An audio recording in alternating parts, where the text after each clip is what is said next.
শুধু আমি কেন, শুধু তৃণমূল কংগ্রেস কেন, আমার মনে হয় না বাংলার কোনো মানুষ, ভারতবর্ষের কোনো মানুষ এই রায়টার সাথে সহমত হতে পারে। যে কর্মরত একজন চিকিৎসককে সরকারি হাসপাতালে ধর্ষণ করে খুন করেছে, তাকে কেন ট্যাক্সের টাকা দিয়ে বাঁচিয়ে রাখা হবে, এইটা তো আমি বুঝতে পারছি না। অপরাজিতা বিলটা ভারতবর্ষে পাশ হয়ে যেত, তাহলে ধর্ষণ আর খুনের তো একটাই সাজা, ফাঁসি। তাহলে তো ফাঁসি হয়ে যেত সঞ্জয় রায়। এদের তো সভ্য সমাজে বেঁচে থাকার কোনো অধিকার নেই। আর এদেরকে যাবজ্জীবন দিয়ে এখন কারাগারের ভেতরে আমার আপনার ট্যাক্সের টাকা দিয়ে এদের পোষা হবে, এর কি কোনো মানে আছে? কেউ যদি ভারতবর্ষের কোনো মেয়েকে ধর্ষণ করে খুন করে, তার একমাত্র সাজা ফাঁসি হওয়া উচিত। আর সেই জন্যই অপরাজিতা বিল। গতকাল যখন রায় দিচ্ছিল বিচারপতি অনির্বাণ দাস 210 নম্বর এজলাসে, যেদিন সঞ্জয় রায় অভয়ার ধর্ষক এবং খুনির সাজা ঘোষণা হচ্ছিল, সেই সময় সিবিআই এর ইনভেস্টিগেটিং অফিসার সীমা পাহুজা এবং তার অ্যাসিস্ট্যান্ট ইনভেস্টিগেটিং অফিসার কোর্ট চত্বরেই ছিল না। গতকালই আমরা জানি যে আর্চিকর ঘটনায় সঞ্জয় রায়কে সাজা ঘোষণা হয়েছে, যেখানে প্রতিটি মানুষ বলতে গেলে যারা আন্দোলনে নেমেছিল, তাদের প্রত্যেকেই দাবি ছিল তাকে যেন দৃষ্টান্তমূলক শাস্তি দেওয়া হোক, কিন্তু সেখানে তাকে যাবজ্জীবন কারাদণ্ড দেওয়া হয়েছে।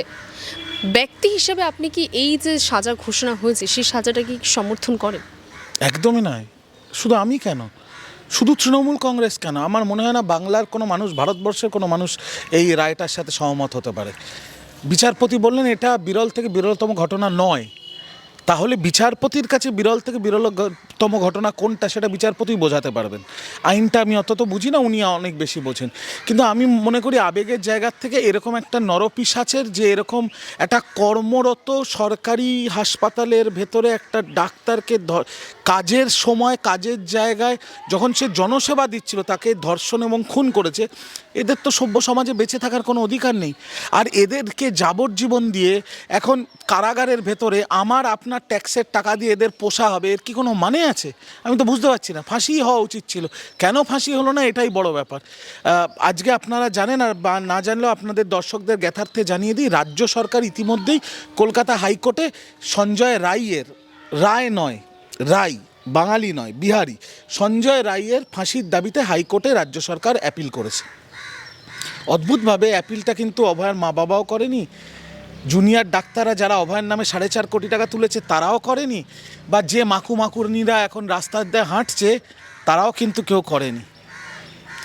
সেই দিদি কিন্তু অ্যাপিলটা করেছে যে এরকম একটা নরপিশাচ, তার বেঁচে থাকার অধিকার নেই, তার ফাঁসি হওয়া উচিত। কারণ কালকের জাজমেন্টের কপি যদি আপনি পড়ে থাকেন, এটাই কিন্তু প্রমাণিত যে অভয়ার খুন এবং ধর্ষণের পেছনে একজনই আছে, তার নাম সঞ্জয় রায়। তাহলে তার তো আর বেঁচে থাকার কোনো অধিকার নেই। দাদা, আমরা দেখলাম যে মুখ্যমন্ত্রীর এই সিদ্ধান্তের পরে অনেক রাজনৈতিক বিশ্লেষকরা মনে করছেন যে, কারণ আজকে তিনি বলেছেন যে তিনি অপরাজিতা বিলের প্রসঙ্গ তুলে ধরেছেন, তো সেখানে তারা মনে করছেন যে সঞ্জয়ের ফাঁসির সাজা না হয় অপরাজিতা বিলকে সামনে রেখে কেন্দ্রের কোর্টের কার্যত বল ঠেলে দিয়েছেন মুখ্যমন্ত্রী নিজেই। না, একদম নয়, ভুল কথা। মুখ্যমন্ত্রী কেন অপরাজিতা বিলের কথা বলেছেন? কেন অপরাজিতা বিল প্রাসঙ্গিক? আজকে যদি অপরাজিতা বিল থাকতো, অপরাজিতা বিল মুখ্যমন্ত্রী বিধানসভায় পাশ করানোর পরে বাংলার রাজ্যপাল এই বিলটা পাঠিয়ে দিয়েছেন রাষ্ট্রপতির কাছে, সেখানে মাসের পর মাস পড়ে আছে। আজকে যদি অপরাজিতা বিলটা ভারতবর্ষে পাশ হয়ে যেত, তাহলে ধর্ষণ আর খুনের তো একটাই সাজা, ফাঁসি। তাহলে তো ফাঁসি হয়ে যেত সঞ্জয় রায়। অদ্ভুতভাবে যারা বুক চাবড়ে চাবড়ে রাস্তায় কাঁদছিল, যারা দ্রোহের কার্নিভাল করছিল, মানববন্ধন করছিল, ক্যান্ডেল মার্চ করছিল, তারা এখন সব উঠে পড়ে লেগেছে সঞ্জয়কে বাঁচানোর জন্য। সিপিএম নেতা বিকাশ রঞ্জন ভট্টাচার্য বলেছে ঠিক হয়েছে, ফাঁসির সাজা দেওয়া হয়নি, ফাঁসি তুলে দেওয়া উচিত, ফাঁসির সাজা তুলে দেওয়া উচিত। আমি তো ঠাকুর না করেন, টাচউড কোনোদিন কারুর সাথে এরকম হোক, কিন্তু যদি বিকাশ রঞ্জন ভট্টাচার্যের পরিচিত বা প্রিয় কারুর সাথে এরকম ঘটনা ঘটতো, তাহলেও তিনি কি এই বক্তব্যই রাখতেন সামনে? এই প্রশ্নটা করতে হবে তো এই মাকুনিদের। সিপিএম এমন করছে যেন সিপিএমের ঘরের জামাই হচ্ছে সঞ্জয় রায়। মানে এই আর 2 দিন দাঁড়িয়ে যান, 2 দিন।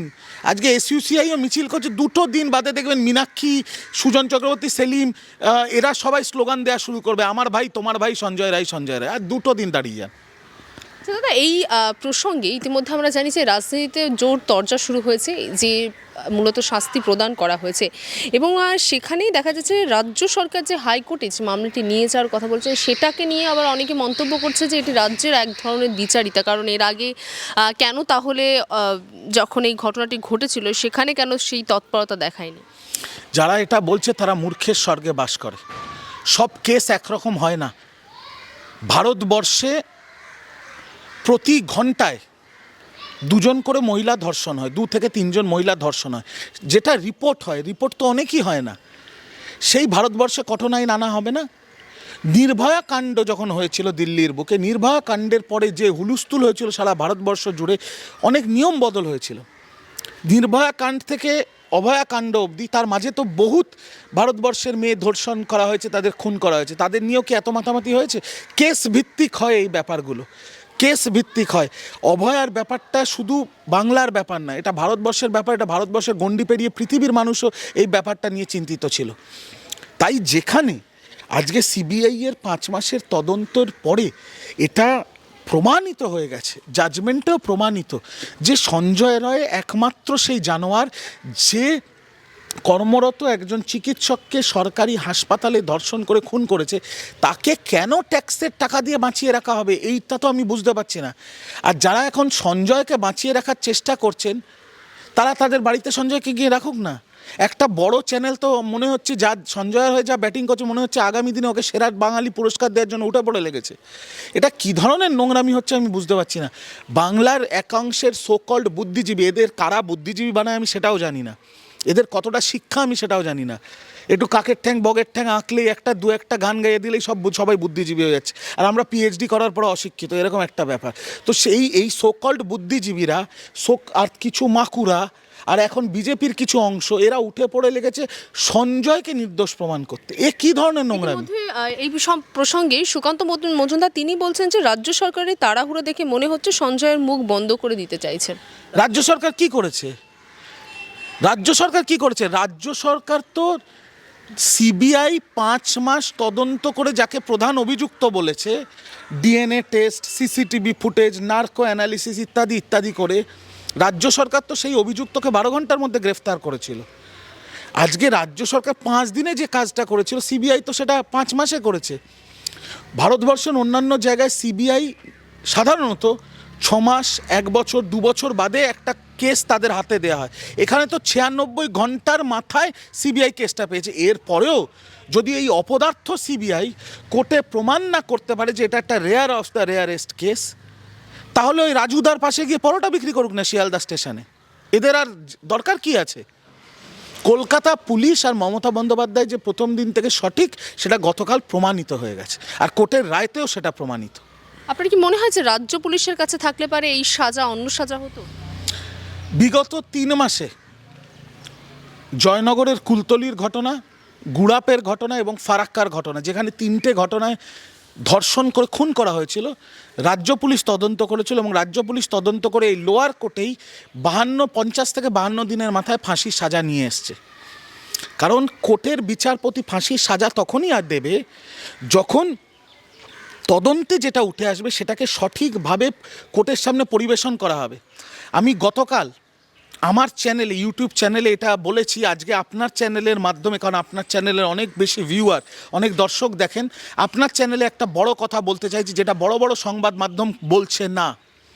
আপনারা কি জানেন, গতকাল যখন রায় দিচ্ছিল বিচারপতি অনির্বাণ দাস 210 নম্বর এজলাসে, যেদিন সঞ্জয় রায় অভয়ার ধর্ষক এবং খুনির সাজা ঘোষণা হচ্ছিল, সেই সময় সিবিআইয়ের ইনভেস্টিগেটিং অফিসার সীমা পাহুজা এবং তার অ্যাসিস্ট্যান্ট ইনভেস্টিগেটিং অফিসার কোর্ট চত্বরেই ছিল না।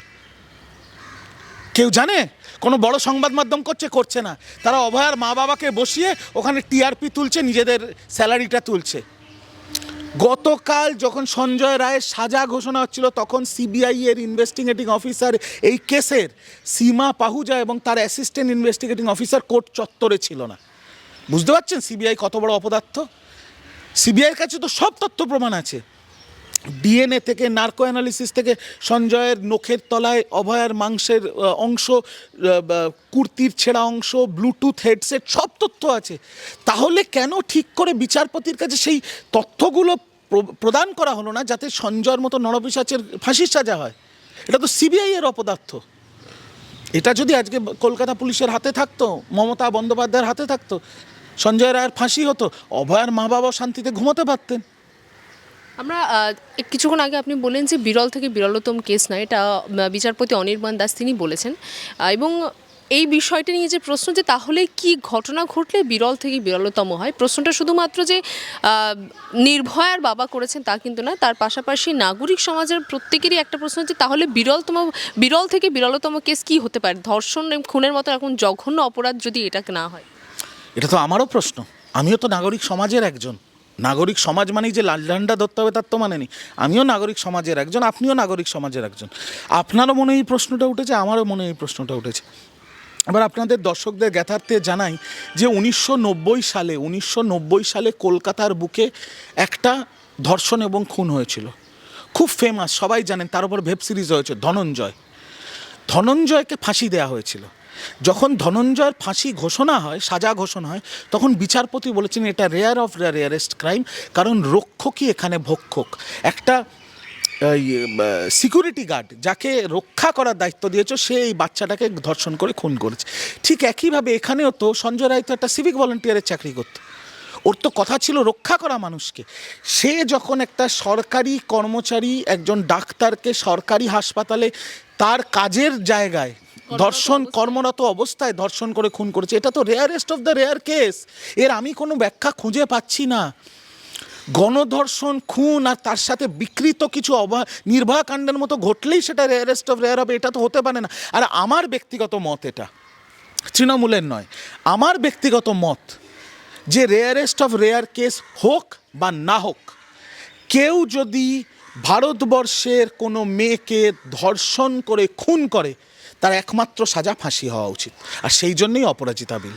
আপনি বলুন, আপনার দর্শকরা বলুন, আমি ঠিক বলছি না ভুল বলছি।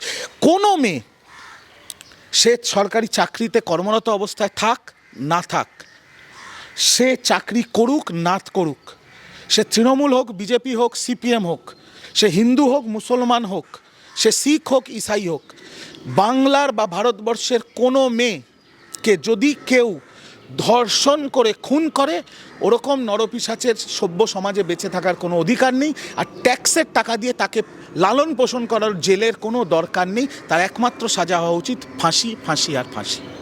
রাজ্য সরকার যে এই মুহূর্তে হাইকোর্টের দ্বারস্থ হয়েছে, আপনার কি মনে হয় যে এই সিদ্ধান্ত বদল হবে? কোন সিদ্ধান্ত মানে যেটা তাকে শাস্তি ঘোষণা করা হয়েছে? রাজ্য সরকার তার সর্বক্ষমতা দিয়ে যে তথ্য সিবিআই পেশ করেছে লোয়ার কোর্টে, সেই তথ্যের ভিত্তিতেই তো হাইকোর্টে কেস হবে। নতুন তো কিছু তথ্য উড়ে আসবে না।